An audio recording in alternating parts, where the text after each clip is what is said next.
meráme dáta a robíme len výkon, veríme len tomu, čo meriame a tým pádom prichádzajú o to, čo má najväčší dopad na dlhodobú ziskovosť a to je tá distinktívnosť, čo je úplne že fenomenálne a potom pri nejaké tému a všetci sú zritení, lebo proste zrazu sa im rozbil ako keby, že biznis model. Procast. Podcast od Proficia, který propojuje marketing a business.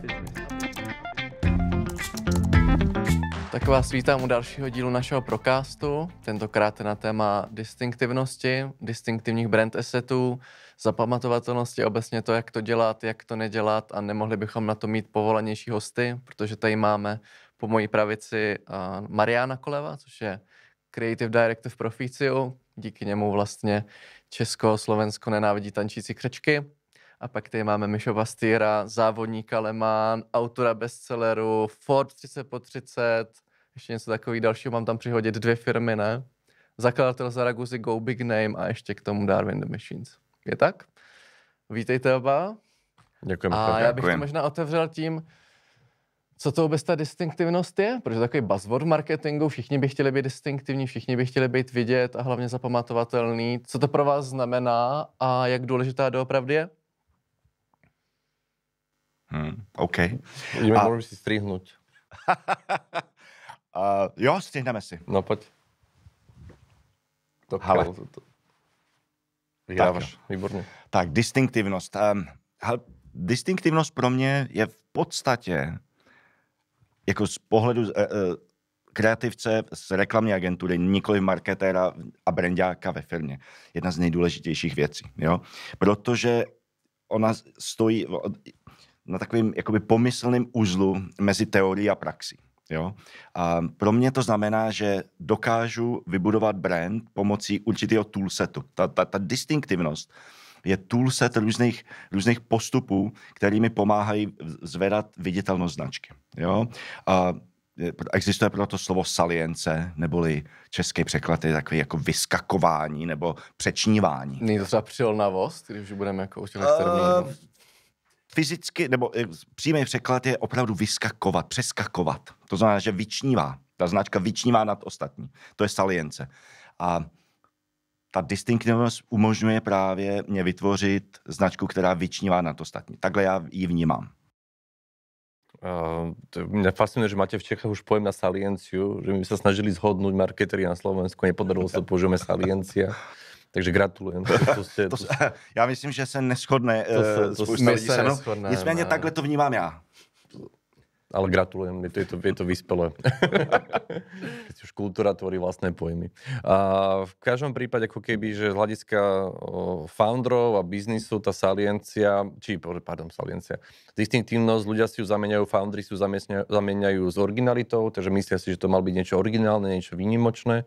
A práve tá distinktívnosť hovorí, že netreba, aby to bolo výnimočné, stačí, aby to bolo ako keby rozpoznateľné. My tam tomu dodávame, že rozpoznateľné po 2 sekundy, to znamená, nepredávaj mi modrý kečup, čo je vlastne že originálne a výnimočné, ale tu distinktívnosť je, že ho dáš ten červený kečup do červeného obalu, lebo takto zákazníci očakávajú, ale pridáš tam nejaký prvok navyše, ktorý robí distinktívnosť. Napríklad, neviem, teraz extrémne rapidne rastúca firma Gráca predáva olivový olej. Ako robila distinktívnosť tak, že olivový olej nie je v sklenej fľaši, ale je v plastovej fľaši a má tam takú tú, aby si mohol proste len potlačiť a ide z toho, takže nemusíš ho otvárať, nebudeš zadrbaný celý od všetkého. A je to ako ten vrchnak je zo strirači. Takže to vlastne distinktívny produkt vo svojej kategórii, čím je to olej, je to zelené, ale má to ten vrchnáčik, tým pádom to je ten distinktívny prvok. V B2B biznisoch distinktívny prvok môže byť len napríklad aj firemná kultúra, čo je veľmi paradoxné, že keď distinktívny prvok Google nebolo to, že máme super programátorov, poďte u nás robiť, ale máme tú kolobežku. Tým pádom signalizovali, že my sme naozaj antikorporátni, sme taký uvoľnenejší, tu je distinktívny prvok našej firemnej kultúry kolobežka, ktorá nám potom ako keby tvorí PR.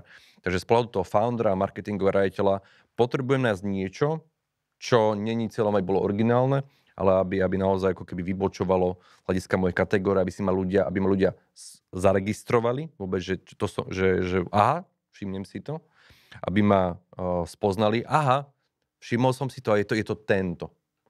Takže ako keby, že to sú 2 dôležité parametre. Aby som to skôr všimol, ale musím ťa spoznať. A nemôže ma to samozrejme odpuďovať, alebo to dávať asociácie, ktoré nie sú vhodné v rámci mojej tohle kategórie. vlastně vede k té druhé myšlence a to je asociativní vlastně síť, která tvoří značku.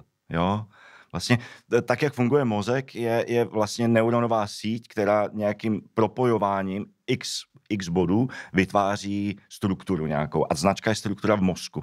A čím víc těch distinktivních asetů se napojí, tím víc ta značka je silná uvnitř mozku. A vlastně to vede k tomu, že ji rozeznávám. K tomu vede tá distinktívnosť. Ja by som dával ako keby, že podľa mňa, totálne súhlasím, že k tomuto vedie, že vlastne vytvoriť si nejaký obraz v hlave, tam treba dať extrémny pozor na to, aby tých prvkov nebolo veľa. Mm-hmm. Že vlastne, že ono práve, že čím ich je viac, tým je potom je to slabšie. Však to je klasický syndrom českého marketéra, prezentácia alebo design manuál o 300 slajdoch. Hej? Že proste všetko tam je, vlastne tam je hovno, nič nemá prioritu, alebo proste, že si sami zadefinujú, to je náš brand kódy, máme týchto 16 a potom to absolútne nefunguje. Takže naše odporúčanie je robiť proste jeden slajd, kde sa dajú len 4 maximálne ako keby brand kódy tej značky. Viac nie, lebo potom, však ja vo finále aj takto potrebujú robiť nejakí juniori vo firme interne a nebudem platiť proste vždy iba agentúry a tak ďalej. Takže skôr je to o tom, že zmenšiť ten počet a urobiť, že kombináciu. A tam, čo je ako keby najdôležitejšie, že možno maximálne 2 plus 1 a poviem príklad, že napríklad veľmi známy príklad, hej, že prečo nefungujú klasickí maskoty v Čechách, že prekliatie českých maskotov v Čechách, v drvej väčšine je to, chceme kravu, je tam krava. Hej? Že chceme yetiho, je tam yeti. Chceme mačku, je tam mačka, ale vyzerá to ako mačka, to je prúser, alebo je tam čivava, alebo takéto niečo. Krava, ktorá funguje, je fialová. To znamená, že to dva asety, tá distinktívnosť, aby to proste bolo tá kombinácia. Takže nie krava, ale fialová. Nie čiava, ale akačieva. Neviem, čiava s predkusom, keď sme robili fofolu. Vždy je to ten kombinácii. A potom tá jedna vec, ktorá tretia navyše, je napríklad, že sonic branding, že pridáme k tomu distinktívny zvuk, alebo hlas, alebo niečo doplníme. Viac nie, lebo potom tí ľudia začnú to už príliš prekombinovávať, robiť variácie tomu. Takže treba si ako keby dávať pozor. A hlavne v Čechách je taký syndrom, však pán pastier, že my maskota máme, no ukážte mi ho, no a je to proste neviem, čierna mačka, alebo proste niečo, čo není distinktívne. Takže distinktívne je, neviem, Duolingo, ten vtáčik je zelený, hej. A to už je distinktívnosť, nie je to originál, to je distinktívnosť. Takže pozor na to, ako keby, že menej tu naučíte viac.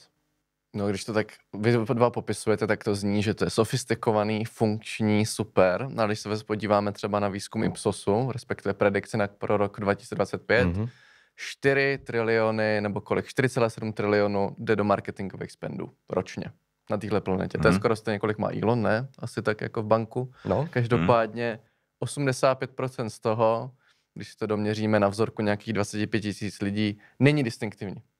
Jenom 15% je prostě rozpoznatelný. Jakkoliv propojitelný s tím brandem, a to ještě mluvíme o brandech, který jsou silný, že jo? Který jsou prostě nějaký jako top of mind. Ano. No? Tak co dělají ty marketéři blbě? Jako, protože na jednu stranu... Neriešia branding, oni riešia kampane. Kampaňové rozmýšľanie. Oni proste, že neurobia si brand kódy dopredu, ale distinktívne ich neurobia. Urobia ich proste, predávame domy, tak tam bude domček, alebo tam dajú presne, že tu je čierna mačka, že to nefunguje. Proste nedajú tomu charakter, nejakú vnútornú motiváciu. Takže problém českého marketéra je, že tu máme postsocializmus, ktorý je výkonnostne zameraný. Veľa agentúr tu bolo performance orientovaných, veľa agentúr tu bolo proste, že digitálnych, ktoré proste meráme dáta a robíme len výkon a veríme len tomu, čo meriame a tým pádom prichádzajú o to, čo má najväčší vlastne dopad na dlhodobú ziskovosť a to je tá distinktívnosť, čo je úplne že fenomenálne a potom pri nejaké tému a všetci sú zritení, lebo proste zrazu sa im rozbil ako keby, že biznis model. Takže ako keby tu je prekliatie, že máte najviac e-commerceov na počet obyvateľov na svete, tým pádom máte špecialistov na e-commerce, na SEO, ale proste ten brand, a my to robíme fakt, že nejakých 20 rokov, máme za sebou cez 300 projektov, 80 brandingov, minimálny počet marketérov vlastne najprv rieši brand kódy a potom robí kampaň. A myslíte, že to je podmíněný vyloženě českým trhem, nebo to je jako i univerzální fenomén? Tu je to extrém. Tu aj vidíš napríklad, že príde Alza, urobí to niekto konečne dobre, aj takto ako keby ostatní hejtujú, alebo o tom pochybujú a stále ešte tomu neveria. Také bolo nejaké náboženstvo, nejaká viera. To nemôže fungovať. Alebo máme, že niekto už má maskot v našej kategórii, tak my už nemáme. Ja som jednu firmu proste riešil. 6 rokov sme ich prehovárali, že im nemajú funkčné kampane. Oni dávali z Ameriky marketingových riaditeľov, neviem čo, takže ako keby do českého prostredia aj priniesli nejakého zahraničia, ale oni nemali vyriešené brand kódy, takže každá kampaň vyzerala inak. Až teraz to postupne začína sa nejak ten branding tu dostávať.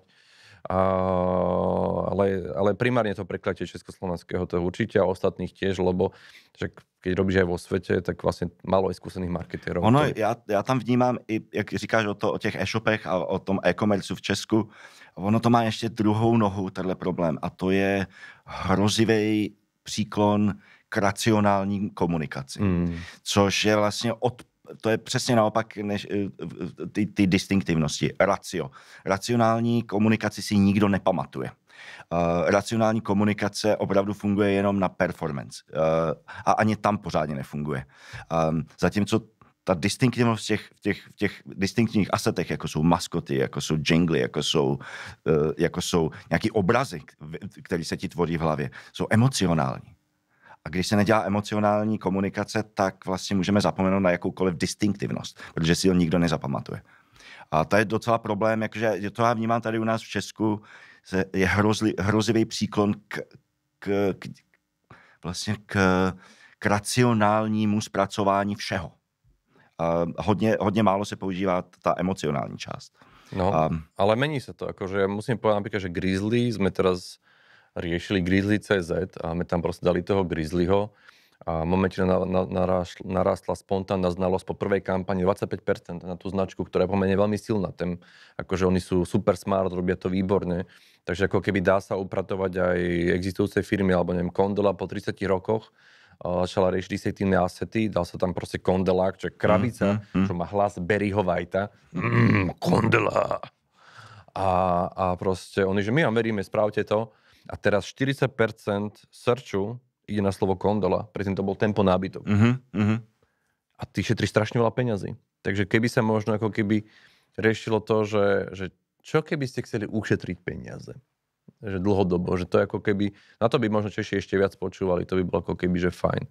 Takže deje sa to, len treba ako keby to zaviesť a treba pamätať to, že budovanie značky, budovanie budúceho zákazníka a nikto nehovorí, že vypínajte rácio, nikto nehovorí, vypínajte performance, len proste ich kombinujte. Ak budete mať iba jednu nohu v jednej strane, tak to proste bude prúser. Ono to má ještě druhou, jakoby ještě takovou, ten slon v té místnosti, o kterém nikdo nemluví, anebo možná ani nechce, je, že dobrou značku nebo dobrý asset distinktivní trvá hrozně dlouho vytvořit a stojí to hodně peněz.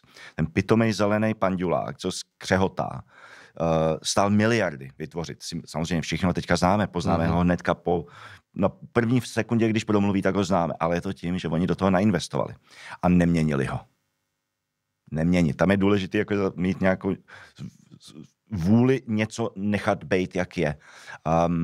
A to je taky další věc, co zejména marketéři, jakože po 2 letech už jsou unavený z té svojí kampaně, chtějí to měnit. To je velká chyba.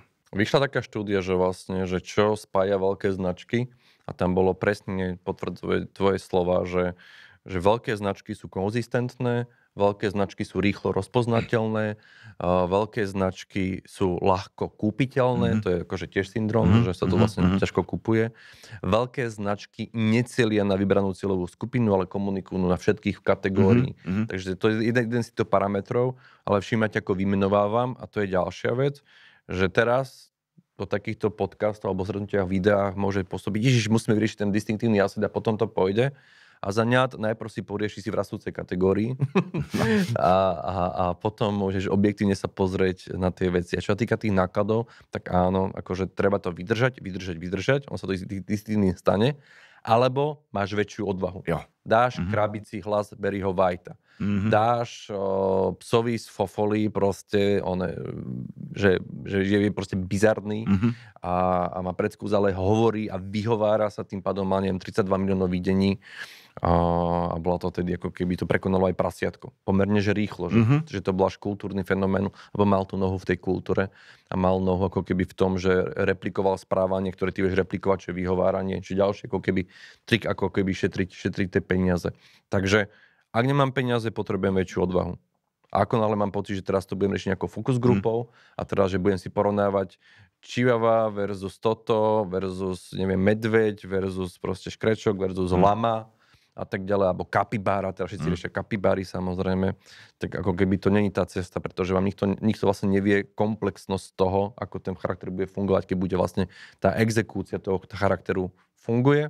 A znovu my vieme ako keby z tých výskumov, že síce maskoti majú ten ako keby najväčší dopad na neskôrší performance značky, ale je tam jedna anomália, a to je práve ten sonic branding, lebo oči zatvorím, uši si nezatvorím a tým pádom niekedy pre mnohé značky investícia do zvukového loga, do melódie je ešte efektívnejšia. My sme to launchovali teraz jednu českú firmu v Nemecku a to bolo, že spoty v rozhlase, fantasticky to fungovalo, ale znovu tam to bolo distinktívne, unikátne a teda. Takže len určite si pamätáte veci ako EPI, IPO, IPA je že to je proste, že strašne hlboké. Ale prečo to funguje? Preto, lebo je to proste catchy a je to odlišné od tej kategórie a viem to rýchlo rozpoznať tým pádom. Aha, to sú oni a viem, kto platí tú reklamu. A to je ďalší syndrom. V Čechách, čo máte prekliatie, tu nás sa lejú peniaze do komunikácie a tie kampane nie sú priradené k tomu, kto ich platí.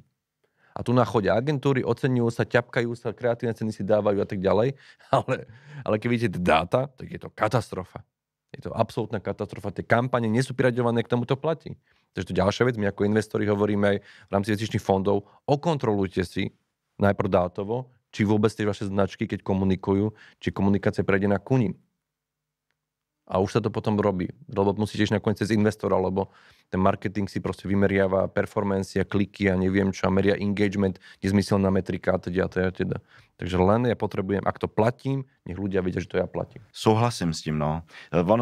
To je často se to stává u těch srandovních reklam, které se dělají jenom proto, aby byly vtipný. Pak se zapomíná na to, pro co to bylo. Moje oblíbená je Reponio, jestli si pamatuješ. To je s těma bordel v garáži. Musíš ten bordel z garáže zlikvidovat. A já jsem to viděl, je to vtipný, ale vůbec si nedokázal zapamatovat, na koho to je, až jsem si přinutil to zapamatovat, abych o tom dokázal mluvit. Jo? Takže já si pamatuju Repony jenom proto, že jsem si to chtěl zapamatovat, abych mohl říkat, jaký je to odstrašující příklad. Dobrý reklam, jako vtipný reklamy, která ale neprodává ten produkt vůbec. Jo? Protože já si nezapamatuju to pitomý jméno Reponio. V žádném případě. O tom to není. Je to o bordelu v garáži. Na druhou stranu můžeme použít příklad Kofoly, ne? Tak jako pokud víme, že v Česku zrovna je nejzapamatovatelnější reklama, konec konců prasátko, tam ten produkt není. Tam je on jako v tom má nějakým packshotu na konci, vidí prasátko, kanec ho jde sejmout toho tatínka, že jo? Jak dlouho to běží? Jako 12 let, 15 let, něco takového? A tak jako teoreticky by s touhle jako myšlenkou mohl si taky říct, hele, jako jak to poznáš, že tam ty lidi pijou Kofolu? Hele, ale Kofola v té době už byla známa. Už byla známa, to je jiná situace. To je jiná situace, no. To Reponio nikdo neznal a doteďka nikdo nezná. Pozor, jo, oni udělali pěknou reklamu. Spíš moje doplňující otázka, jestli jakoby, mluvilo jste o odvaze, že přesně řekněme, máš tady menší značku, nějakého challengera na trhu, může se teda dovolit takovouhle reklamu, která nutně jako nejde prostě po produktu. OK, máme Kofolu, která má jako pěkný postavní kor v Česku, tak si může dovolit pěknou brandovou reklamu s holčičkou a kancem, jo? Reponio se teda dovolit úplně jako nemůže. Tak kde je ta mez? To je o tom, že možno tak nerob reklamu. Možno rob to, aby sa o tebe písalo, že keď sme mali tu na malé značky, tam je postavili nejaký stan, sme spravili v centre mesta, ktorý vlastne vytvoril taký PR efekt, hej, že takto riešte zatvorenie nejakej témy. Teraz akože, neviem, čo máte teraz v Čechách, čo robili kampaň Volač a klikač, kde vlastne upozorníme na absolútne bizarnú tému, že niekto ti zavolá, tvári sa, že je z banky a potom sa tvári, že je z polície, ty mu pošleš peniaze. A to je tiež, že vlastne, že to sa otvoril PR téma v médiách, Volač a klikač, polícia používa náš pojem Volač a klikač. Takže riešiš to ako keby cez tie partner. Leoš Mareš mal nejakú show, kde mu ľudia volali, že tiež ma okradol Volač a klikač, čo vlastne je oveľa lepšie, ako keď povieš phishing a smearing a neviem čo Boh netuší, čo je. A ľudia sa boja Jacka Rozparovača, takže preto Volač a klikač funguje. Takže ako keby niekedy je to, že proste nerob kampaň, rob PR. Alebo že proste mali sme teraz klienta, ktorý tiež, že ježiš, my chceme tu máme ambulanciu, chceme kampaň. No, počúvajte, kde máte ambulanciu tu? No tak viete, ambulancie fungujú v nejakom rádiuse, dajte zastierače leták. A to je proste tá odvaha možno aj na tej strane nejakej agentúry povedať, že nepotrebujete kampaň, lebo proste nemáte vyriešené veci. Takže niekedy dobre si zvážiť ten budget, a keď je proste, že mám 1 euro, alebo proste mám pár korún, tak proste čo mám, aké mám alternatívy? PR stance, Founders Power, neviem, keď sme my potrebovali, alebo kolaborácie.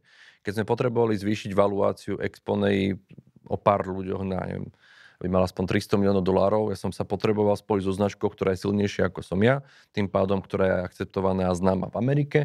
Vďaka tomu sme Exponeu vymysleli, že urobíme, že to bol taký marketing cloud, teraz to je Bloomreach, že urobíme prvú integráciu Amazon Alexy a Marketing Cloudu na svete. Robili sme tlačovú správu, k tomu išlo to na TechCrunch a písal o tom TechCrunch a svetové médiá. Takže vytvoríš to inak.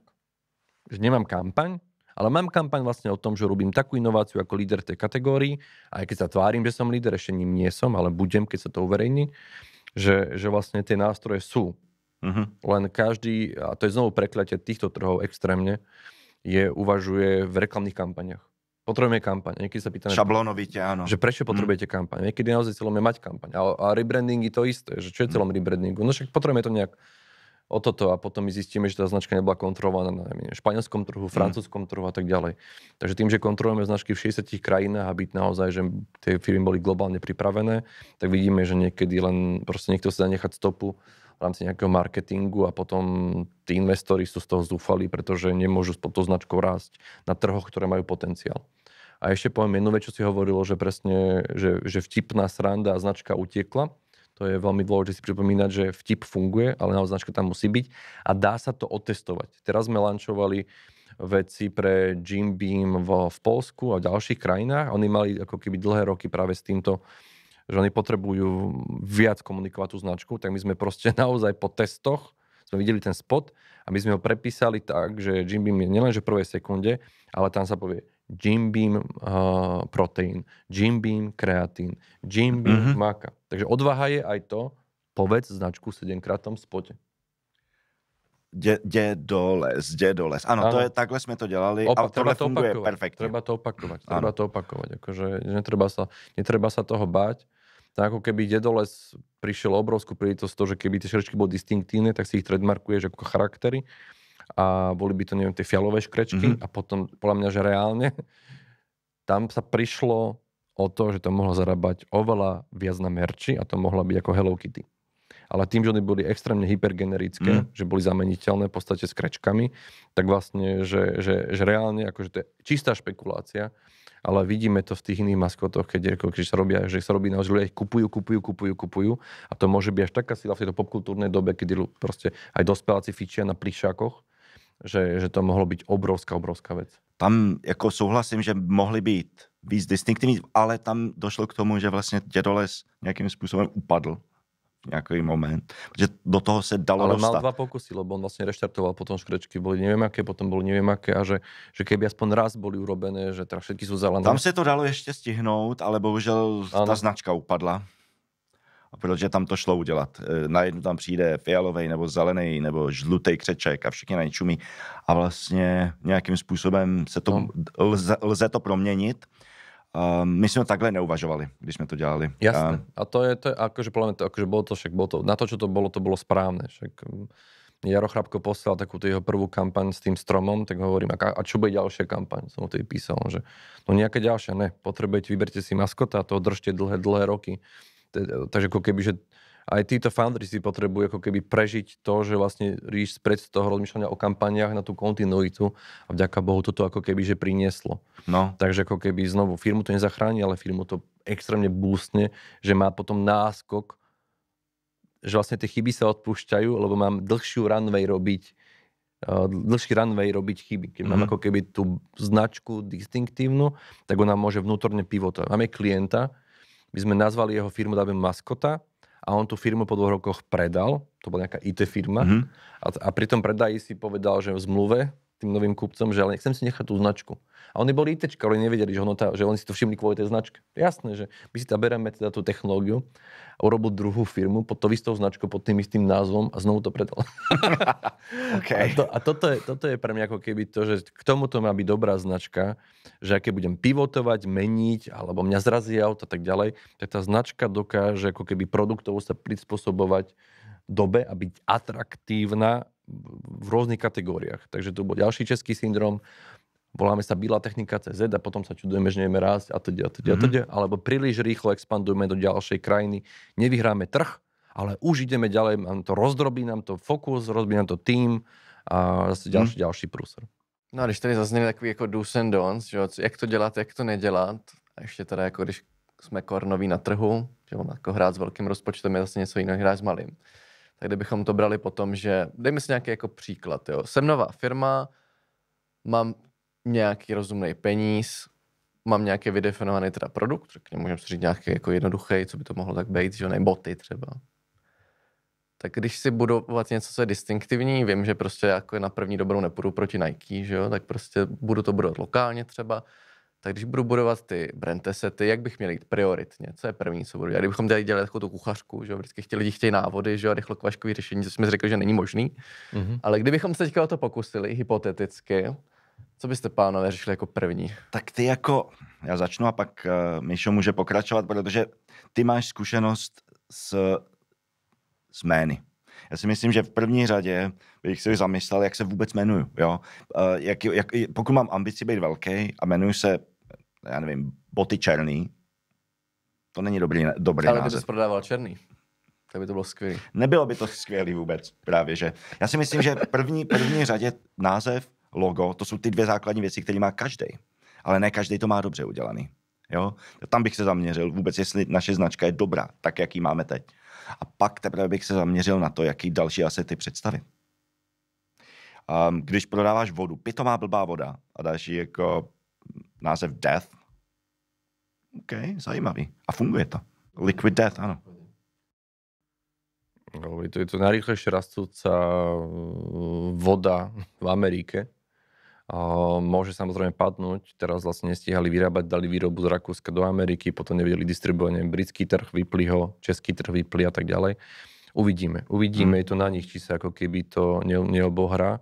Ale tento príklad je veľmi dobrý, lebo to, čo hovorí, že naozaj, že oni mali 30 konceptov názvov a ten Shapiro si vlastne povedal, že ale ja potrebujem, a to je čo my robíme strašne veľa produktov. My tým, že robíme ako keby, že packagingy do Saúdskej Arábie, neviem, aby to bolo, neviem, tak my hovoríme, že čo je tvoj shelf, ukáž mi tvoj shelf a či te tam všimnem na tom shelfe.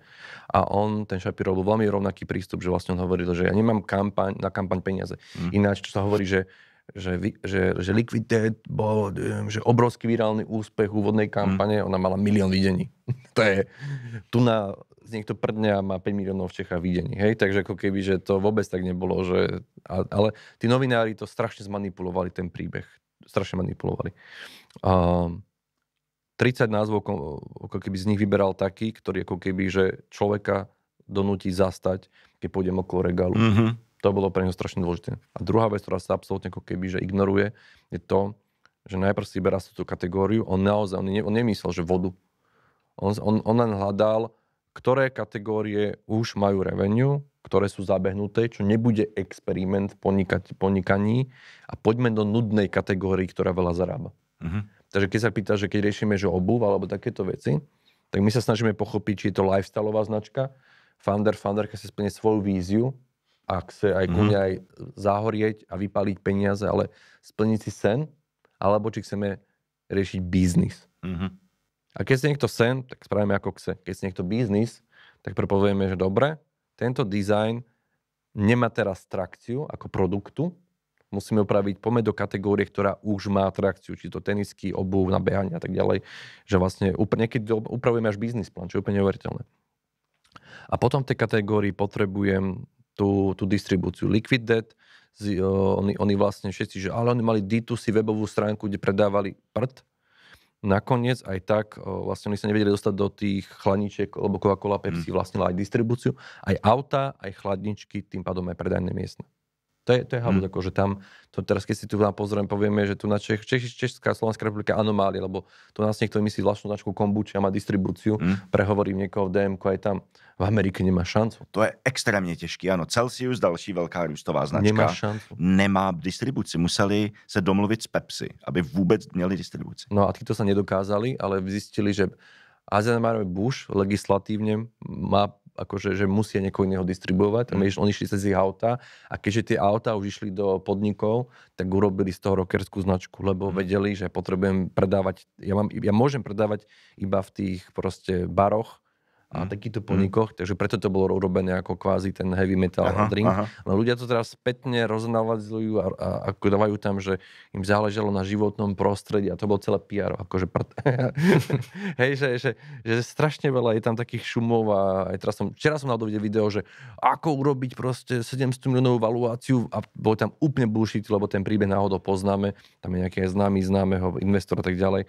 Takže ako keby, že či to rastúca kategória, ten produkt, tá obuv a potom tie institútne asety rieši do toho produktu. To znamená, že nerobiť ten produkt ako keby, že je úplne iný, môžeš mať šťastie, že budeš ako Crocs, hej? Ale to je anomália. To, že je úspešné, je anomália a tu my odporúčame 3% inováciu.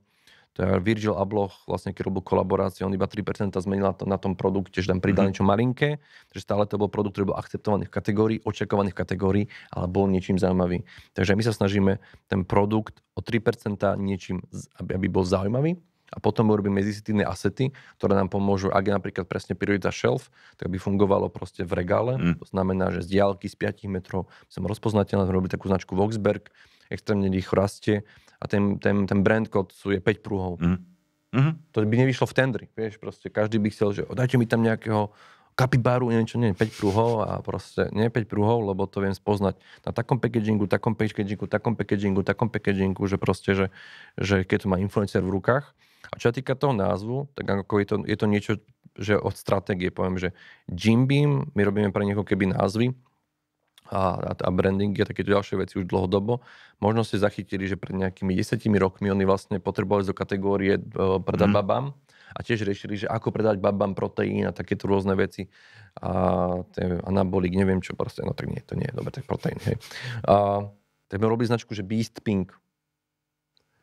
A Pink je očakávačská kategória, Beast je niečo, čo absolútne neočakávaš. To bolo pred 10 rokmi a teraz neviem, že GB má už teraz 7000 produktov, 3500 private labels, že šialené a pod Bispinkom máme 300 produktov. Ale začalo to presne, že potrebujem, aby že od cieľa, nie že ten produkt, ale že aby som bol sexy v tej ženskej cieľovej skupine, ktorá aj chce ten proteín, chce ten kreatín, ale nechce ho mať v mužskom proste svete. Preto vznikla táto značka, ktorá ako hyperrástla a je to vlastne najziskovejšia značka privátna z celého portfólia Jim Beamu. No, z čehož vyplývá vlastně, aby jsme se vrátili k té otázce. Všecko, co tady popisuješ a vlastně o čem se tady bavíme, je o důkladném promyšlení si věcí. Jo? Jako fakt, je to o tom, ale že ty značky musí začít od začátku. Rob si, čo chceš, spon si sen. Prostě. Od začátku a musí být promyšlený. Není to náhoda. Nic tohodle není náhoda. Když něco funguje, není to náhoda. No jak postupujete v případě, když přijde founder s tím, že už má vymyšlený název a nejede přes to vlak, že prostě bude s tom boty černý? Veľa šťastia v živote. Ako my čo robíme je to, že opýtame sa, máme taký ten checklist, však je v žltej knihe celý zverejnený, riešime trademarky, kam chce do akých trhov, či tam je trademarkované, či ho neokabátil nejaký Fero Joško Klárika, že mu dali kombinovanú ochrannú známku, ktorá sa tam nedá chrániť, či má naozaj slovnú ochrannú známku, či vie teda právne chrániť, či vie rásť. Robí sa audit a on si na to pozrie sa na to sám a rozhodne sa. A niektorí ľudia proste hold chcú ísť a proste takže veľa šťastia. Akože niektorí sú tvrdohlaví a niektorí sa akože dajú si poradiť. Je to rôzne. Je to rôzne. A ja tam vnímam taky jako často v Čechách zejména rezistence k nákladům.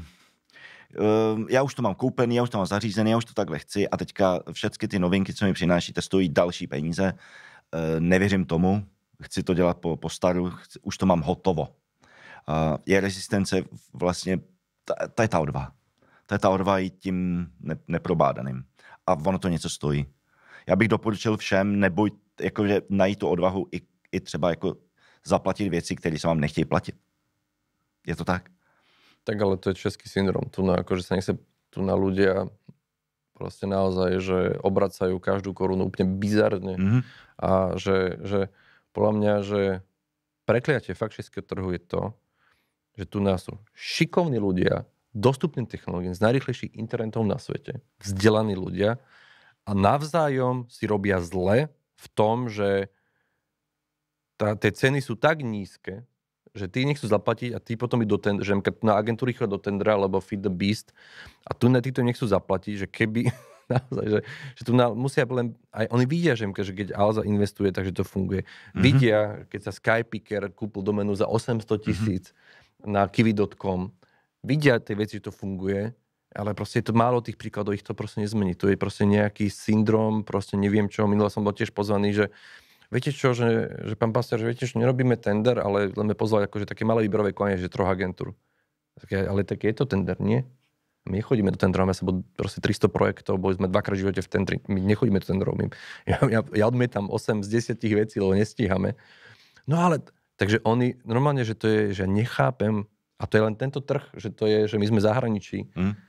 Ja netuším, čo kulturálne sa tu nás stalo, že ľudia si navzájom robia zle a sekajú sa, obmedzujú sa, že tu máme nejaký talentované agentúru a talentovaných ľudí, talentované proste veci, alebo proste, že oni nechcú zaplatiť 50 eur za domény. To je úplne, že pre mňa nepochopiteľné. Je to zvláštne. Ale potom si kúpia kancelárskú stoličku, potom si dajú proste neviem aké autorádio špeciálne do auta. Úplne chujady, mimo podnikateľská, ale znovu. Ľudia, a to som vlastne zistil po 20 rokoch, že mnohí vlastne nechcú byť úspešní. Oni nechcú ako keby zarábať peniaze. A možná je to že to je přesně ono. Že ta ambice tam chybí. A nechallengeujte ma, to je moja vízia a jedno, že akože je chybná a ja si to chcem vyskúšať. Minul som na tom koncertu dievčinu, ktorá mi povedala, že pán Pastiera, viem, že akože tá kniha je úspešná, že marketeri čítajú a že aj tí foundry, ale ja vám chcem dokázať, že ja budem úspešná bez toho, aby som ju čítala. Povedlo sa. Ja neviem, ale pre mňa to je, že toto je ďalší ako keby symptóm, zároveň mi to je strašne sympatické, že to je, že kurník šopa idem, čo je super. Na druhej strane, tam sú napríklad tie knihy, sú právne veci. A to nie je o tom, že ja to okabátim. Nie, akože urobím tyčinku, s maminkou to spravíme a bude mať fialový obal, Rigita mamilka zažaluje. To stalo teraz rodinnej firme nejakej.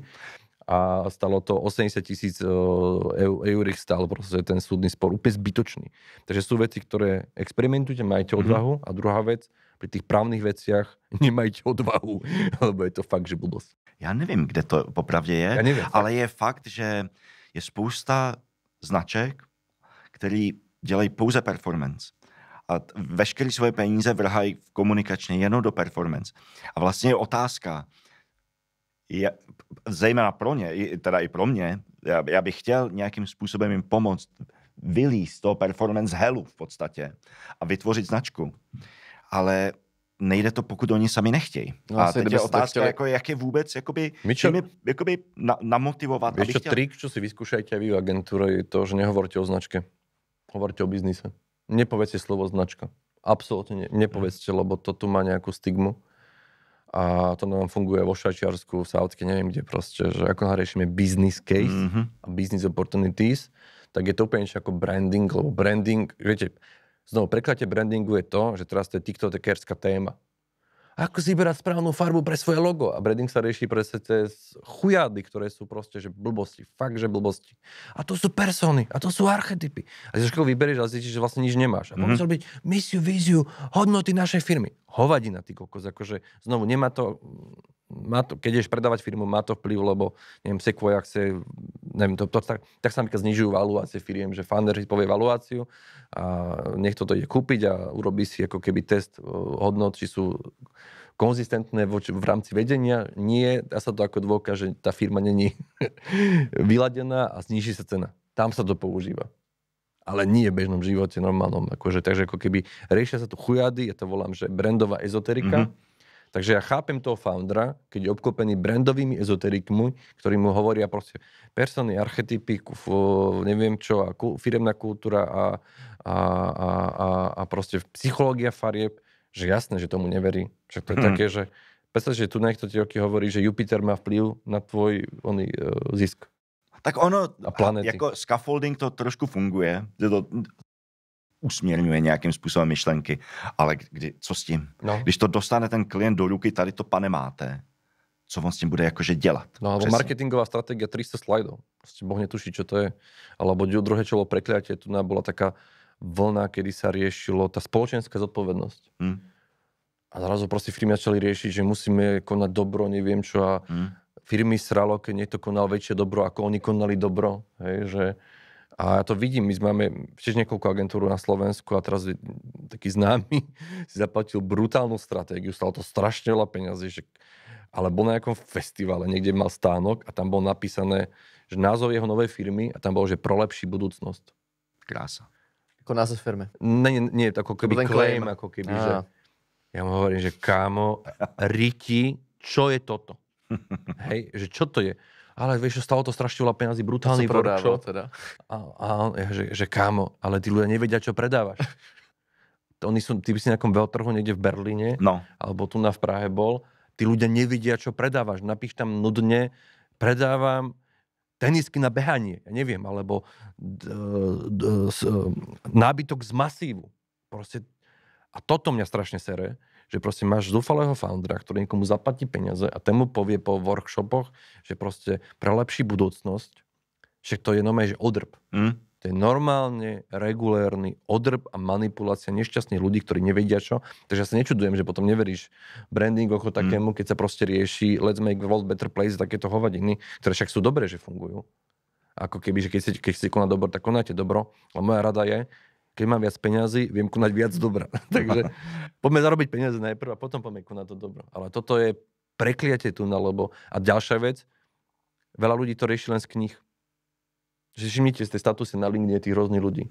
Oni len zverejňujú podľa tejto štúdie a ich content sú štúdie. Ale niečo zažili. Oni vlastne nerobia tie veci. Len publikujú, to sú presne len, že to volám, že fake novinári brandingu a marketingu.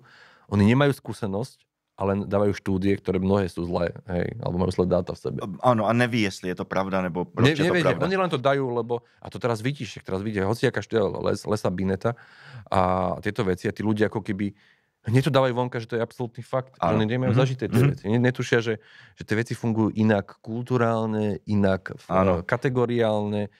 Že to je pre mňa ďalšie ako keby, že hrozné, že to vidím a má to trakciu a ľudia tam to reagujú a to sú vlastne, že no to je šialené. Že ja by founder, tak som fakt akože úplne zúfalý. Já tam vidím problém v tom, že vlastně tyhle statistiky, nebo to jsou většinou statisticky nějaký modely, které jako něco říkají na základě něčeho.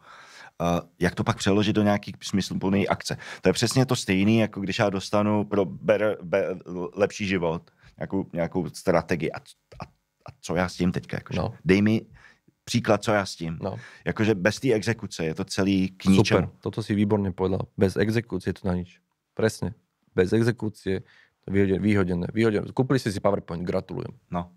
A to je jakože, já to taky vnímám úplně stejně, jakože to je šarlatáni chodí kolem dokola, nabízejí takovýhle jako nějaký jakože prapodivný, vychytrale prodávají horký vzduch a pak neřeknu, co teda ten klient má udělat. Ja si fakt myslím, že workshopy o hodnotách firmy vymysleli cateringové spoločnosti. Workshopy jsou dobrá věc. Aby tam predávali chlebičky. Ale musí následovat krok B. A to je něco z toho musí vzniknout konkrétně. Nějaká exekuce z toho musí vzniknout. Nejenom to jim to takhle dá, tady máte, pane, strategii, dejte sem ty peníze a dělejte si s ním, co chcete.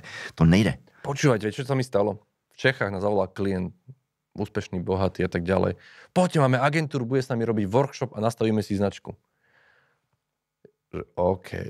A už kolegovia mi upozorňovali ma, že Mišo, hlavne buď tam ticho a nech si urobia svoju robotu. Proste, že buď tam ticho. Že dobre, tam budem ticho. A to bolo presne, že lístočky na stenu a potom, že vidíte svoju značku, ako by mala pôsobiť a do mňa jed, ty vole, ja som tam to ja, že musím byť ticho. A nakoniec ten klient ich vyhodil, normálne počas toho workshopu, lebo už ako keby už bol trošku skúsenejší, lebo vlastne rieši značku bez zákazníkov.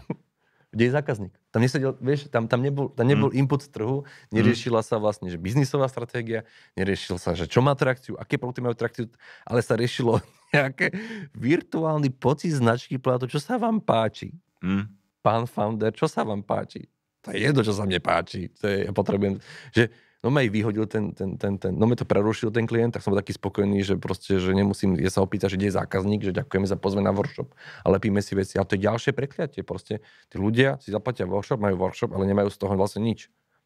Ale deje sa to. A pre mňa je fascinujúce, že wow, že tieto veci sa stále, že... Ale asi to je prirodzené, že proste, že ty potrebuješ vlastne ľudí, ktorí to reálne riešia biznisovo a tých je vždy malé percento. A ja som nechápal, že prečo toľko firiem vlastne krachuje, ako máte štatistiky v Čechách do 10 rokov, koľko? 80% firiem skrachuje, alebo tak nejak to je. Neviem, je to nejaké bizarné.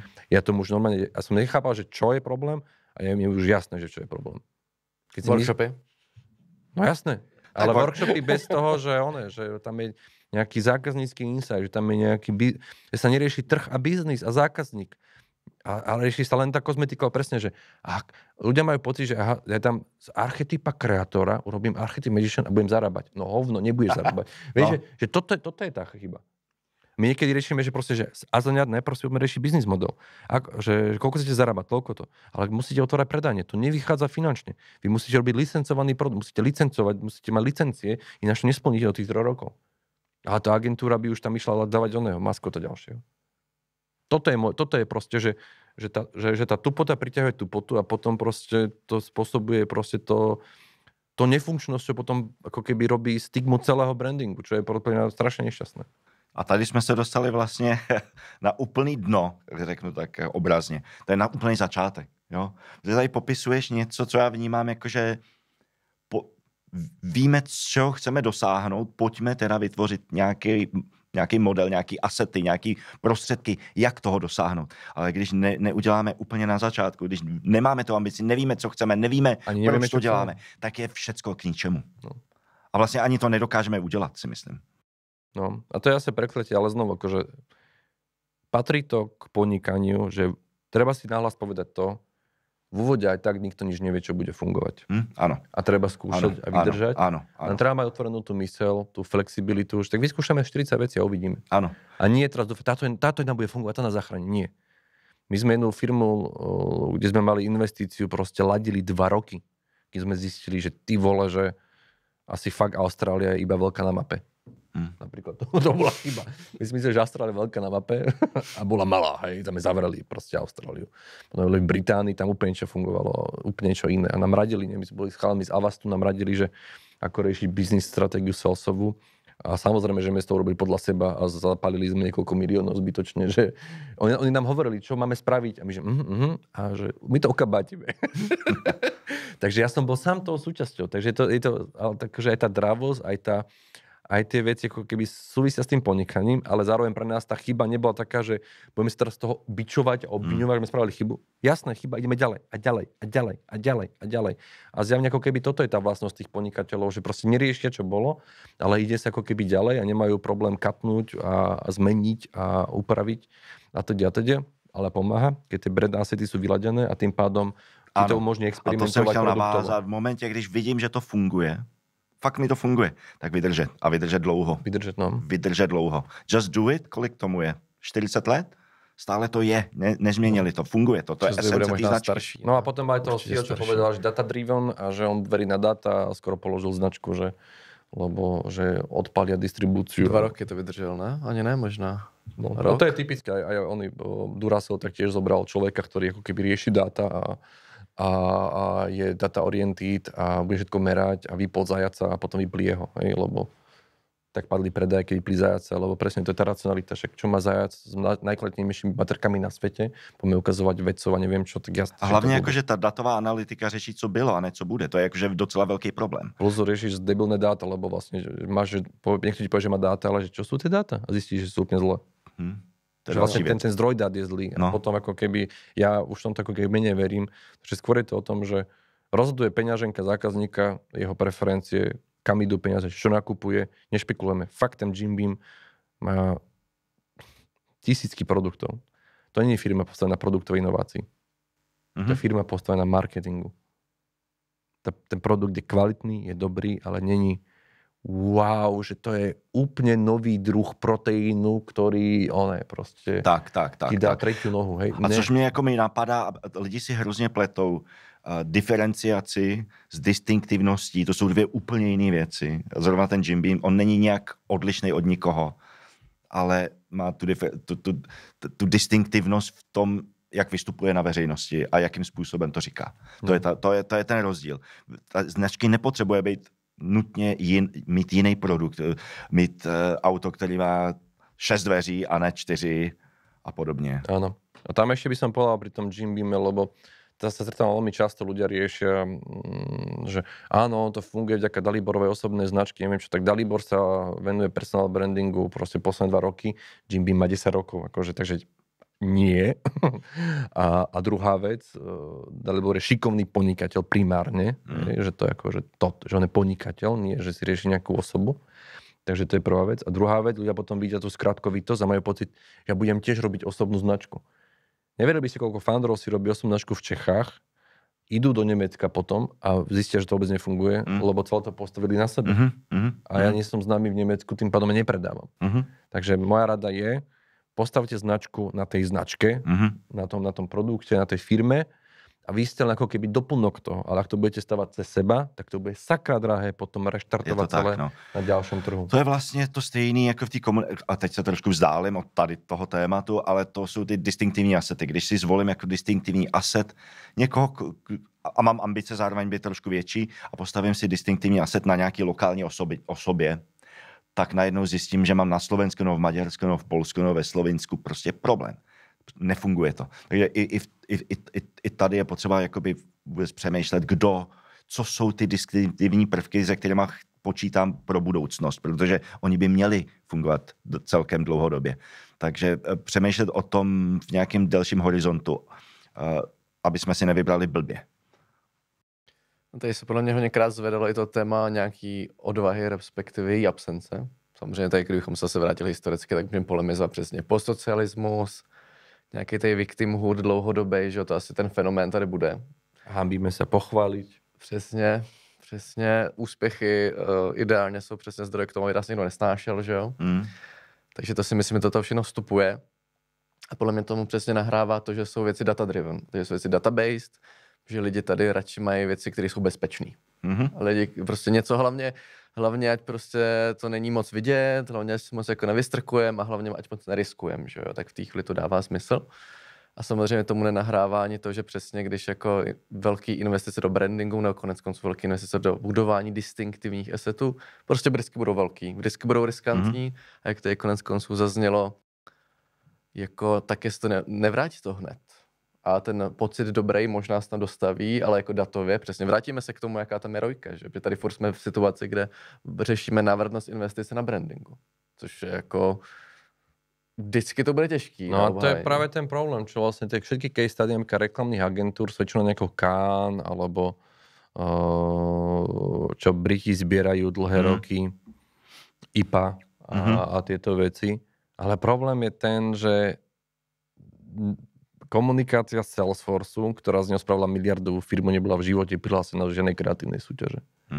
Oni urobili, prosím, mali toho maskota, toho Sásiho, čo bol najšpatnejší maskot na svete. Ale oni vlastne útočili na software, Sási mal no software cez seba a to je geniálne, lebo obsadíš si v hlavách ľudí, že si proste, že software je shit a budúcnosť je cloud. Robíš to distinktívnym spôsobom cez maskota Sásiho na konferenciách. Nemáš vlastne z toho žiadnu caseu, lebo to je také, že... A toto je chyba, že vlastne tie ako keby, že tie biznis riešenia nie sú ako keby zozbierané, plus tie firmy to nechcú. Som teraz úplne na osobnom stretnutí s človekom, ktorý byl Procter & Gamble a riešil vás, že biznis. Jeho úlohou bolo launčnúť značku Kamej v Indii. Hej, že proste, že ako Indom predá značku Kamej mydla, alebo mal na stole značku Gillette. Čo on vlastne mal riešiť Gillette. A ja som s takým, že som mu dával knihu a on potom hovorí, že ty vole, že ale my tieto princípy používali sme v Procter & Gamble. Ja, že aké? Že že čo? No ale že to je tajné, že to nie je vonku. Že vlastne Procter & Gamble nedáva vonka do žiadnej súťaže, ale tie casey nie sú. Takže vlastne, že tam oni Kamej urobili iba na jednom slove, že neviem, príťažlivosť, alebo tak nejak to bolo, že to bolo celé. To bola celá stratégia, že jedno slovo. My sme na to prišli na tento princíp proste mimo tohto celého sveta a on mi to potvrdil, že takto naozaj je, ale ja mu hovorím, že a prečo vy nedávate tie úspešné business casey von? Že prečo by sme radili ostatným? Takže ty tu vlastne máš že veci, ktoré reálne fungujú ako nejaký Sási. V živote nemáš proste, niekto nenazval Rojku Sási, lebo to nechceš dať von, lebo to tak funguje.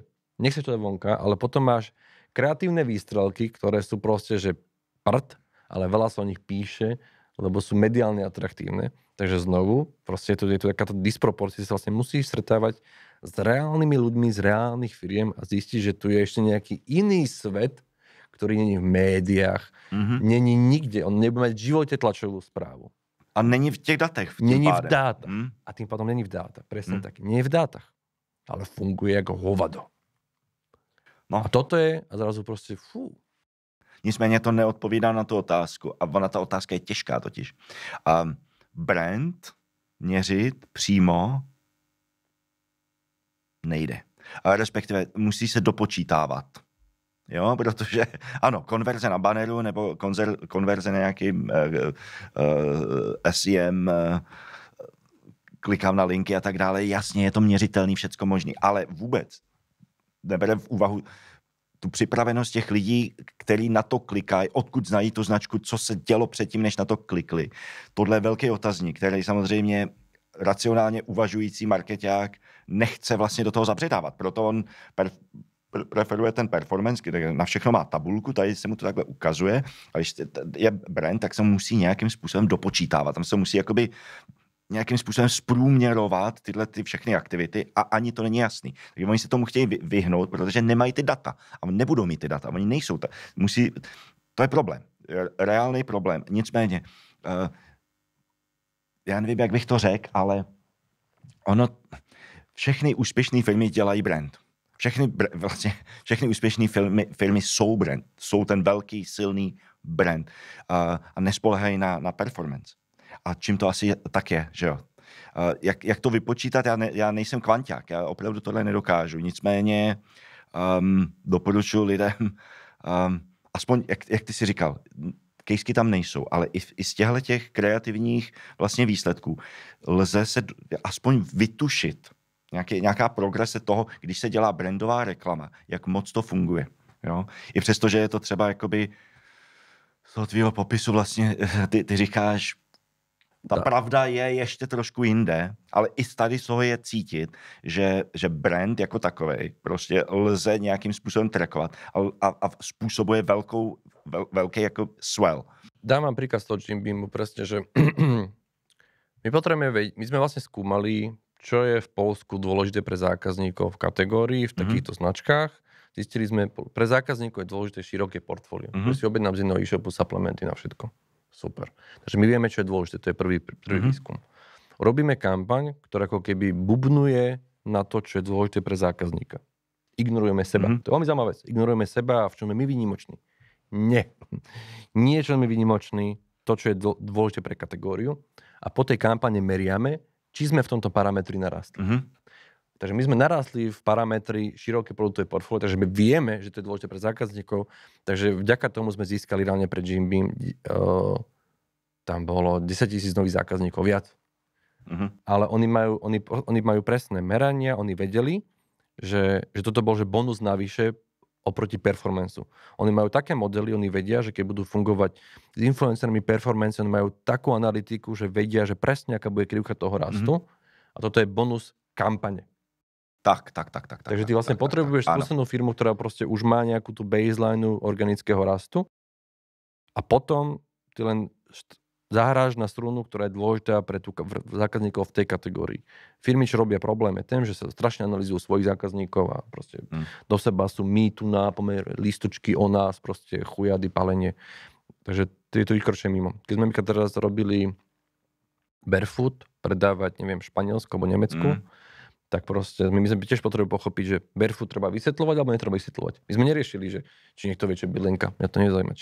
Ale potrebujeme vedieť, že aký je pohľad toho zákazníka. Takže my sme len riešili to, že aha, poznajú, super. Poznajú benefity. Takže nemusím robiť kampaň o benefitoch, lebo tým robí kampaň celej kategórii. OK, nerobíme kampaň na benefity. Čo je bottleneck? Prečo neviem rásť? Áno, nízka znalosť, však to je jasné. Áno, keď ma nepoznajú, tak to nie je informácia, to nie sú dáta. To je také, keď niekto povie, že proste že auto má 4 kolesa. Dobre, ale čo odmietajú ľudia? Čo je ten fear of the target group? Čo je ako keby tá obava? Obava bola to, že Barefoot je špatný a že vlastne, že budem vyzerať špatne. Výborne. Takže už viem, že nemusím Barefoot vysvetľovať. Viem, že tam trh je, ľudia to nakupujú, ale ja musím rozšíriť tých ľudí o nových zákazníkov, lebo značka rastú nových zákazníkov, takže komunikujem, barefoot je sexy. A budeš vždy raz sexy a ukazujeme sexy barefoot. Máme rast. Takže vidíš, to nie sú, takže tie brandové parametre, ktoré meriame, sú extrémne kategoriálne zákaznícky. A potom áno, po kampani vieš vymerať, či ľudia si všimli, že máme akého maskota, alebo neviem čo tak ďalej. Ale to presne ako hovoríš, to je nábehová krivka, to by som ani neriešil. Takže ak niečo merať, tak to je cca to, čo som teraz povedal, čo robím ako keby, že pri kampaniach stále, že áno, sú egocentrickí founderi, ktorí riešia, toto je farba, ktorú milujem, toto je vec, ktorú milujem, toto je to absolútne v poriadku. A podľa mňa, že ako keby, tak povedal som, že egocentrický, však v podstate všetci founderi musia byť egocentrickí, lebo vždy budeš na teba útok, vždy bude na teba kritika, ty musíš byť egocentrik, aby si to prežil.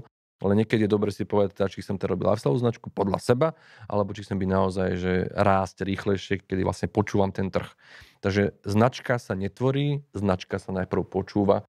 To je presne, že vybrať si z tých záplavy, tých všetkých dát, podľa mňa druhú väčšinu proste netreba merať, je to zbytočné, len treba naozaj to, čo smeruje k nášmu cieľu. Ak je rast na nemeckom trhu, tak meriam len parametre spojené s rastom na nemeckom trhu pre ten nemecký trh. A na poľskom trhu meriam iné parametre, lebo tam inú pozíciu. Či som tam challenger značka, alebo či som tam v úpadku, to sú úplne parametre znovu, len ľudia merajú všetky veci a tu a všeobecne a potom tým nefunguje. A to je fenomén, se kterým se potkáváme, ne? Že je až moc dat. Že lidi jsou paralizovaní. Preto vyber si 3-4, akože ten Jimmy, vyber si 3 dáta pre marketingovou komunikáciu. Je to tak, no. Já myslím, že mi se líbí, že jsme tak ještě obloukem vlastně se dostali k tomu, že když byla otázka, jaký brand se dělat jako první, že jsme se vlastně dostali k tomu, že brand se jsou až jako na chvostu toho, když nejdřív si člověk musí vydefinovat, co teda vlastně chce dělat, komu to chce prodávat. Samozřejmě tím pádem i za jakou cenu a pěkně si budete 4P, aby vlastně zjistil, že jako až potom možná bude mít hezký logo. No, cena je tiež brand asset. To je niečo, čo ako keby tiež máš proste takéto laické, že aké bude farba loga, OK. Ale reálne, že brandový asset je to, koľko môj produkt stojí. Hej, Absolut vodka bola v takej špatnej fľaši, ktorú všetci odmietali, ale bola tak drahá, že ju všetci milovali. A tá špatná fľaša stala symbolom a statusom. Keby bola lacná, tak to nefunguje. By si vyhol dizajnera. Fľaša nefunguje. Takže brand asset je cena. My sme mali iný produkt, neviem, stále teraz poviem akože obrazne, ale pomerne to akože pomerne zásadný príklad, stal 500 eur, zvýšili sme na 50 000 eur, raz bol úspešnejší, lebo ľudia v ňom cítili ako keby tú hodnotu. Takže aj cena je brand asset. Souhlas, určitě. Tak možná se k tomu teda vrátíme. Máme ty boty, jo? Máme teda, možná jsme si vydefinovali, doufejme, jsme si vydefinovali, jaký je náš zákazník, že v té vertikále je ten prostor, řekněme to ještě zeštíhlím, prostě budu chtít nějaký tenisky, který vnímám, že prostě třeba materiálové v té chvíli nejsou úplně, jakoby, není tam dostatečně silná konkurence. Už jsem si poptal teda ty ezoteriky, že, který mi řekli, že budu prostě kouzelník. Teďka prostě na základě toho jsem asi vytvořil nějaký logo, i vlastně případně nějaký claim, takže ideálně tenisky napříč budoucností, že jo. Teďka to samozřejmě nefunguje, teďka jsem nešťastný, že jo, tak jaký je ten další krok? Protože tam by se určitě nějaký posluchač tohle podcastu ptal, že zaplatil jsem si všechny tyhle ty lidi, teďka to všechno tak jako mělo fungovat, máme tady rok za sebou, furt nejsme nikde, furt nás nikdo nezná, furt nemáme tržby a jde to prostě do kopru. Tak co v té chvíli?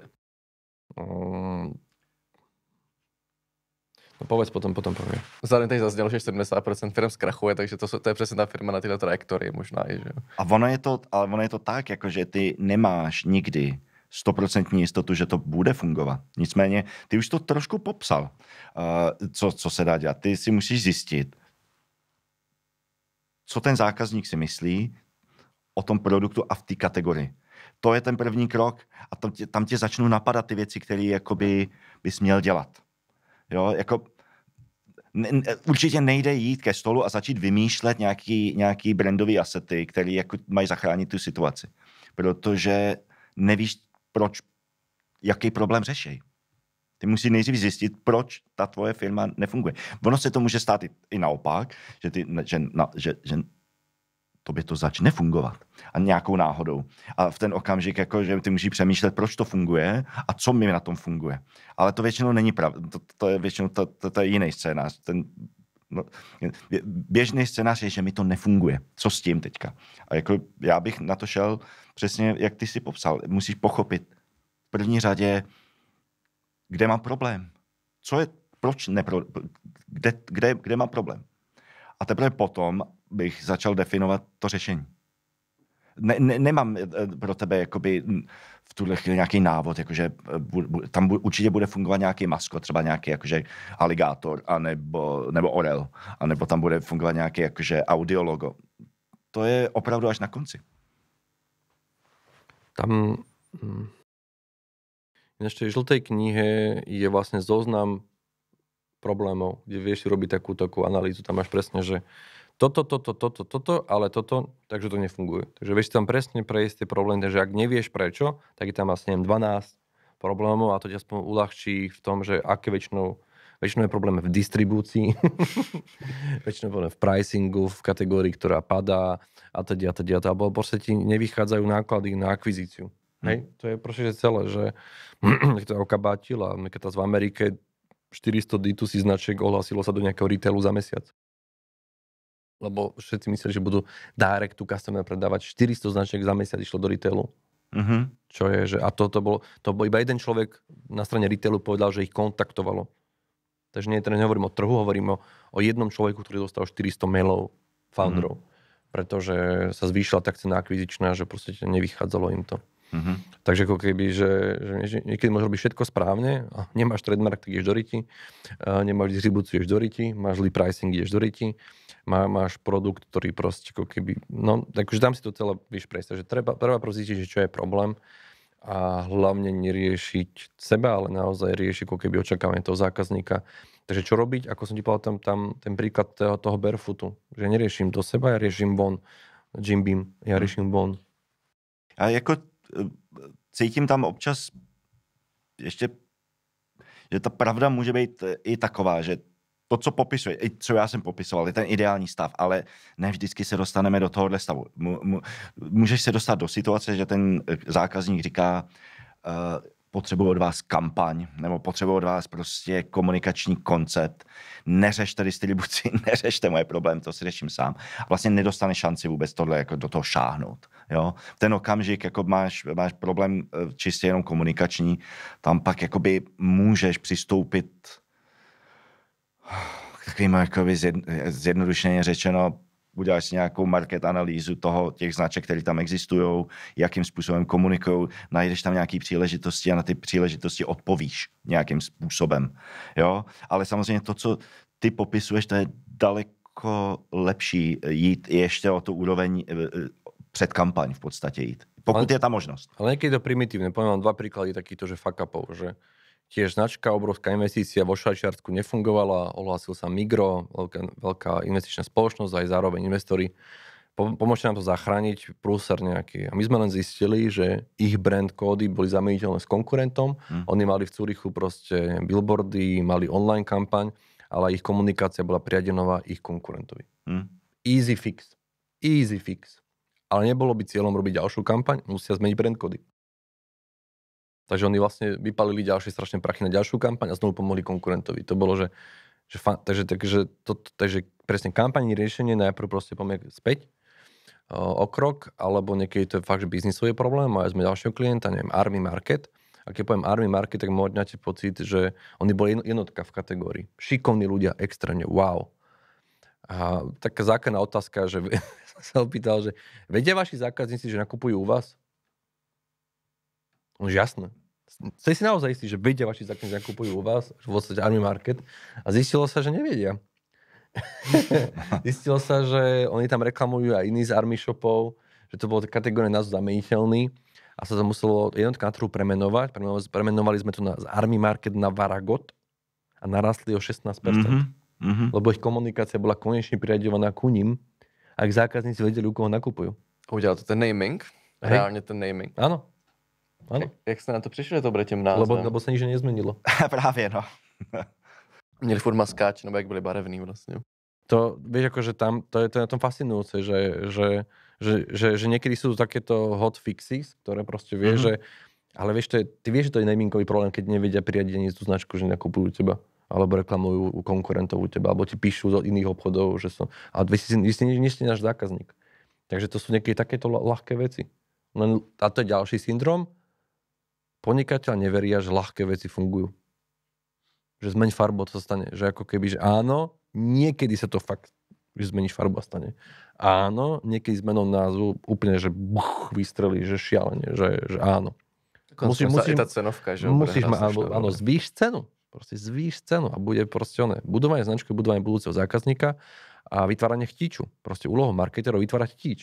Aké mám nástroje na chtíč, cena, distribúcia, spolupráce, kolaborácie a teda. To je proste veci. Len problém reklamných agentúr je to, že oni furt vidia riešenie reklama. Hej, a to je problém. A performance agentúra máš pravdu. Já povie, k tomu taky sklouzávám, by the way, protože, jak se říká anglicky, pro kladivo řešení každého problému vypadá jako hřebík. Áno. Bang. Ale my tým, to stejný. Že tým, že vlastne my sme investori, tak niekedy hovoríme, že akože to vy nemáte problém v reklame, alebo v tom, že tu počúvajte. Dám vám tento kontakt, ozvite sa tomu, to vám pomôže robiť distribúciu v Nemecku.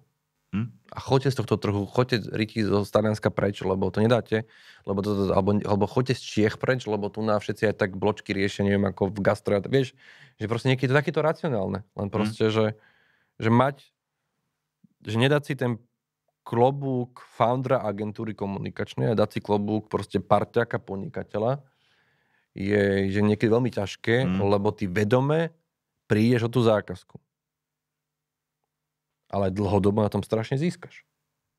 Ale si ochotný obetovať a my niekedy naozaj to niekto, že pán si to máme 200 000 eur, poďme spolu robiť, neviem čo, že ukážte, ale vy nemáte problém, vy máte toto. A to sa stalo veľmi veľakrát, že čuješ celý, že u nás je robený renaming a my sme, počúvajte, že stop, poďme, či tento názov nebude mať problém nejaký. Takto Dedoles sme vlastne, my sme mali alternatívne názvy pre Dedoles a v Nemecku, či bude fungovať Dedoles, a my, že počúvajte, však ale Nemcom to je v pohode. Nepotrebujeme renamovať. To vyšlo, že to je v pohode. Jo, že to je v pohode. Že to je v pohode, lebo... Protože, Dedoles je proste nejaké slovo, ako proste neviem, že tam na IKEA. Všem to mohlo byť Opavalt. Hej, takže niekedy je to, že ľudia majú pocit a my povieme, že ja akože veľmi akože v rámci týchto brandových parametrov aj fakt do pocit, že to mi je jedno. Ja len potrebujem, budete zažalovaní? Áno, nie. Je to distinktívne v rámci konkurent? Áno, nie. Je to rasistické? Áno, nie. Boli ste prekvapení, koľko klientov z našich luhov a plání išlo s rasistickým názvom do Británie a turecká menšina potom protestovala. Takže keď zrazu dáš objektívne kritéria, tak tebe sa ľahšie dýcha, lebo to nie je o tom, že a čo máte? Máte pocit, že bude to fungovať? Ja neviem, či to bude fungovať, ale máte trademark? Áno, nie. Je to rasistické? Áno, nie. Podobá sa to konkurentovi? Áno, nie. To je vlastne ľahké. Jo, přesně tak. Koncu tohle řeší větší značky, že jestli si pamatuje v IKEA, ještě je to tak třeba 5 let byl produkt, který se jmenoval Hoven. Ano. Byly to koberečky. Jmenuje se Hove v Česku. Všude jiné se jmenuje tak, jak předtím. Ale prodává se mnohem líp předtím. No je, samozřejmě, teď se jmenuje Hoven. Pozri už sa nemenuje Hoven, jmenuje se Hove. My máme klientov, ktorí majú fakt reálne akože veľké fuck-upy, že vo Švajčiarsku tiež, že nám jeden klient vravel, že vlastne oni mali Fuzete a Fusete a stalo ich to, neviem, nechcem povedať blbosť, že 15 miliónov renaming ich potom stalo, lebo vlastne Coca-Cola prišla do Švajčiarska s názvom, ktorý bol švajčiarska nadávka. Hej, alebo neviem, že preto ten rasizmus, my to fakt kontrolujeme. My to fakt musíme kontrolovať, keď do arabských krajín musíš to kontrolovať, kamo, lebo ťa vyradia. Alebo veľmi známy príklad tu na v regióne je, prečo Moana sa volá v Čechách a tu na v regióne je Vajana v Európe. Lebo Moana, čo je ten Disney, tam taká havajská rozprávka pre deti. No, lebo to bola talianská pornoherečka. A to si vlastne oni neokontrolovali pred vstupom do Európy a vlastne deti vyhľadávali proste pornoherečku. Preto sa volá Vajana. Ale toto sú veci, ktoré sa stávajú tak často, že my reálne aj naši klienti, to je 60% je vlastne renaming kvôli tomu, že niekto mal pocit, že to bude dobrý názov a potom to bude rasistické, nie je to trademarkové ochránenie, alebo to obmedzuje v raste, alebo proste zrazu som v súdnom spore v Nemecku, alebo ma vyhodili z veľtrhu, čo sa reálne stalo klientovi, vlastne už potom, až potom klientovi, lebo si vymyslel názov, prišiel do Berlína na veľtrh, prišla americká firma, máme váš trademark, čaute. To jsou objektivní kritéria. Tak tady hodně záležely na budoucí expanze, ne? Protože to, co třeba jsme teďka nedávno řešili, tak byla přesně firma, ambice expandovat po Evropě, řešit ochrannou známku samozřejmě pro EU, což v pohodě, jenom že teďka za 5 let pro do Číny třeba, úplně jiný prostě playing field. No a toto je to tiež ako keby presne, právnik ti povie, máme európsku ochrannú známku, je to v pohode. Ty to povieš svojej agentúre a ty to považuješ, že to je v pohode. Kámo, to není v pohode. Napríklad, keby ste riešili právne veci, že hlbšie, tak ty toho klienta musíš zastaviť a povieš mu, že kámo, vo Francúzsku nemáš šancu. Francúzska ochranná známka má prednosť pred európskou. Ty prehráš. A toto sú tie veci, že tu ako keby nie sú znalosti, tu nie sú vedomosti, ktoré by toto ako keby a potom, jasne, ide sa do kampane a potom prehráš súdny spor. Že fakt, že ty musíš strašne veľa zažiť tých súdnych sporov a ja denne riešim právne veci. Že spolumajiteľ brandingového štúdia, ktorý aj dneska ráno som riešil trademarky pre ďalšieho klienta. A ty vlastne musí byť akože nabúšený v tých aj v rôznych klasifikáciách, niceckej klasifikácii a ďalších veciach, súdnych sporoch. My máme AI na predikciu súdneho sporu. Na predikciu, či tá značka bude zažalovaná. A potom presne prídu nejakí hoštapari, čo ti povedia, že máme COVID-19 ochranu známku, hovno. Máme európsku. Ktorý ti nestačí v týchto krajinách. A toto je tá vec, že ako keby, že presne tá kreativita obdivuje kreativitu, performance obdivuje dáta a reálne, keď sú len dobrí traja trademarkoví právnici na Slovensku. Traja. Ostatní sú len, že právnici, čo riešia všetko, ale trademarky a patenty riešia podstatne a dobre a hĺbkovo a len sa tým živia traja ľudia. A tie vedomosti nie sú potom medzi ľuďmi. To je, a hlavne sa o tom nepíše. To nemáš vo Forbese, že niekto bol zažalovaný. Lebo to není úspech. To nemáš majte fuck up night, to je jednou ročne. Ale tam to nehovoria. Ja to poznám tých founderov. Ja viem presne, čo sa deje. Akože však ja som zakladal tie kluby mnohé. Neviem, som v Braintraste s top podnikateľmi. Tie veci nie sú na verejnosti. Nesmieš to povedať. Ako keby oni to nechcú, lebo im to poškodí ego. A to je, že pre mňa to tiež fascinujúce, že preto moja ambícia bola tú právnu časť do tej knihy. A že je to nudné, je to strašne nudné. Je to hrozné. A je to podstatné. Proste, že nebuď chuj, nenechaj sa zažalovať. A keď ti radí niekto, že v ochranných známkach, tak sa prever, či naozaj rie. Alebo iné problémy sa v Čechách dejú, chaloši. Founder je pozvaný, ako že má nejaký startup, robí nejakú inováciu a presne ho vyburcuje agentúra, aby robil nejaké PR a predstavil ten produkt. Alebo ho vyburcujú média. A on ide na nejakú konferenciu, teraz je nejaká konferencia, tam povedal, že a prišli sme na toto vo firme, predstaví to tam, povie to tam, o 3 dní dá, že ide patentovať ten proces a neprejde mu proste patent už. A to sa reálne stalo. Už to niekto medzi tým vytvořil? Nie, už neprejde patent, lebo si to už dal verejne. Nie, že to niekto vytvoril. Ty si to publikoval. A toto je presne tá vec. Nepredbehne niekto iný. Ja si to sám zničím. Ja takhle to funguje. Jasné. Takže vlastne my, čo riešime neustále pri produktoch, pri tých 300 projektoch, je shut the fuck up. Jo. A nerieš vonku, kým nemáš trademark a kým nemáš patent. A tí ľudia, my sme mali plne prezentáciu, my sme odprezentovali proste identitu. Ja som na druhý deň išiel autom do roboty a na digitálnom billboarde som videl tú identitu nasadenú. To bola len prezentácia konceptu a už bola nasadená. Neboli ochranné známky, neboli veci. Proste, čo si sa zbláznili? Poviem iný príklad, že vlastne, že týpek urobil také guličkové ice creams, také viete, že poznáte, že zmrzlina je želato a potom sú také guličky. On to vyvíjal, urobil, odprezentoval na nejakej konferencii, o 3 dní to dal patentovať, mu to neprešlo, lebo to publikoval vonku. A prišlo to. A tu na to... Že vlastne, že vo finále, keď si to uvedomíš, čo je úlohou brandingu? Pomáhať founderom. A prečo tie agentúry potom riešia step 7? Prečo riešia potom len tú komunikáciu? A prečo riešia len potom tie logá? A prečo robia tú identitu? Lebo to tí founderi chcú. A tá agentúra nemá ani len ambíciu reálne riešiť biznis. Lebo to si vyžaduje nudné veci ako právne veci. Ale je povinnosťou každého, kto robí v brandingu, pomáhať tomu founderovi aj právne, aj kategórie, a proste, že pochopiť proste nákladovú zložku tých vecí. No, ale ne všechny klienti sú foundři. Jasné. Firmy sú starí. Keď máš marketingový tým, tak pak už je to opravdu jenom o té komunikaci. Je to ťažké, tak ja hovorím o ideálnom stave, však ja si nedám... A už i nejsou třeba na té druhé straně. Neposlouchají agenturu, ozývají si jenom na tu reklamu, jenom na tu komunikaci, nejste odborníci, shut up. No. Ale je to veľmi smutné, že vlastne, že tí, ktorí by ti mali ako pomáhať v rámci toho brandingu, ti ho vlastne ničia. Preto ja som mal veľký problém s dizajnovými agentúrami, mnohými dizajnermi, ktorí vlastne oni riešili trendy. Že, aby to mal veľa páčiku na Behance. Proste, a potom všetko vyzerá rovnako. Lebo je to trendy. A to vidí v Čechách. Hociaká nejaká identita, ktorá sa výrazní, tak lebo podľa posledných trendov, alebo už ďalšia hlúposť, robili sme focus grupu medzi zákazníkmi a vyšlo, že ekologická farba je zelená. Toto robila veľká firma v Čechách, toto spravila a tá agentúra sa ťapkala a ku genialitu prišla. Dáva to smysl, že chlorofil je super. Jo. Teraz to čítaš a ono je proste, že normálne ja som musím vypínať internet niekedy, lebo to je, že tupota priťahuje tupotu. No. To je, že šialené. To je šialené. Analyzovali sme 15 zákazníkov alebo proste robili si interný workshop, no nič, takže ako keby cítite mo rozhorčenie, lebo tým, že ako... Je to tak. A zároveň nás to podle mě trošku dostává k závěru vlastně toho našeho dnešního natáčení a chceme ukončit nějak pozitivně, že jo, to je vždycky důležitý, zvířátko nakonec. Ale tady je taková pravidelná rubrika, kterou máme v každém podcastu, je taky to Start, Stop, Continue, klasika, že jo. Tam se může rozhořčit dokonce 3krát. Tak co by, když jsme, a bereme to z pozice značky, že jo, bereme to z pozice toho foundera, že ten je ten člověk, který nás reálně zajímá a měl by zajímat.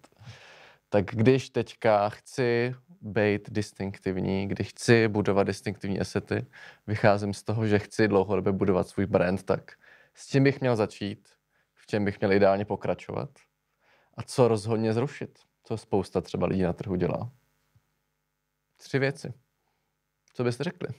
Co byste jim poradili? 3 rady prostě. V čem rozhodně pokračovat, s čím začít, co třeba teďka spousta firm nedělá a co je prostě totální bullshit, co hlavně zaříznout v zárodku. Každý má inú situáciu, aby som akože neprijal tú hru 3 vecí. Dobře. Dobře. Prepáč, že to je skôr o tom, že pobavme sa, čo vlastne chcete. A potom poďme riešiť tie 3 veci, lebo budú úplne odlišné. Či ideme mať valuáciu 500 miliónov a predať to nejakým Írom, alebo ideme do Saúdskej Arábie a tým pádom, ak máte v logu psa, tak bude prúser. Hej, že Agip má tú vlčicu rímsku a v Číne hovoria, že to dragon. A to sú takéto veci, vieš, alebo niekto má urobiť, že personal brand napísané červeným písmom na jeho meno. Kámo, v Južnej Koreji to bude strašný prúser, lebo to znamená, že si zomrel a oni sa toho budú bať. Hej. A to sú presne tie veci, že povedz mi, čo chceš a poďme potom riešiť ako keby ostatné veci, ale nie je to 3 univerzálne typy, whatever. Nejsou. A jakoby ty se zeptal na foundery a ty rád mluvíš o founderech a dává to smysl, je to jako ta nejčistší forma, ta nejvíc jako zajímavá práce je od začátku to budovat. Spousta firm přijde a nedělají to od začátku a ty seš 150. v řadě, který jim dělá nějakou věc. A tam platí úplně jiný pravidla. Jo, tam tě nepustí tady k tomu hlubokému vhledu vůbec a ty seš ten na tu kampaň. A buď už máš nějaký distinktivní asety, který máš volbu jakože prezervovat nebo nějak upravit nebo je vyměnit. To je pak už tvoje role, tohle posoudit. Ale jak říkáš, nedá se to jakoby úplně šablonovitě aplikovat, protože šablona rovná se fail. Šablona tě nedovede do pípu. Mí celeborci, když jsme měli díl o performance marketeru, tak mi to řekli. Takže to vám to zlívám samozřejmě. Ale myslím si, že to dneska bylo i tak velmi výživný. Myslím, že jsme z toho dozvěděli spoustu, obohatili jsme se, doufám, i naše potenciální publikum. Takže já bych vám ti to poděkoval. Jsme u konce a uvidíme se u dalšího dílu. Ďakujeme krásne. Veľa odvahy, držte sa.